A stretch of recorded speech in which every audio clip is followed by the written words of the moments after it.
Very good morning friends, welcome to MRD loft resting pigeons. Friends, ಇಲ್ಲಿ ನೋಡ್ಬೋದು birds ಆಗಲೇ ಆರ್ತಾ ಇದ್ದಾವೆ.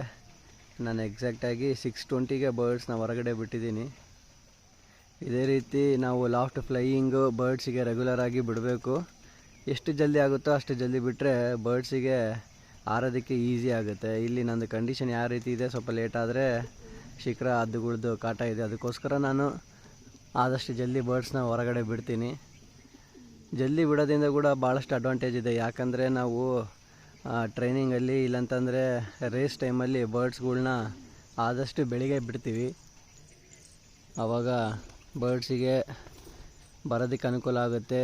ಅದಕ್ಕಿಂತ ಮೇನ್ ಇಂಪಾರ್ಟೆಂಟ್ ಏನಂದರೆ ಸನ್ ಡೈರೆಕ್ಷನ್.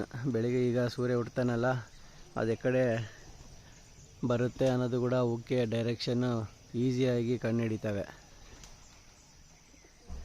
ಇದೇ ರೀತಿ ನೀವು ಕೂಡ ಲಾಫ್ಟ್ ಫ್ಲೈಯಿಂಗ್ ಮಾಡ್ತಾಯಿದ್ದೀರಿ ಅಂತ ನಾನು ಅಂದ್ಕೊತೀನಿ. ರೆಗ್ಯುಲರಾಗಿ ಮಾಡೋದ್ರಿಂದ ಬರ್ಡ್ಸಿಗೆ ಒಳ್ಳೆ ಎಕ್ಸಸೈಸ್ ಆಗುತ್ತೆ. ಅದರ ಜೊತೆಗೆ ಬರ್ಡ್ಸ್ ಕೂಡ ಆ್ಯಕ್ಟಿವ್ ಆಗಿ ಆಡ್ತವೆ. ಫ್ರೆಂಡ್ಸ್,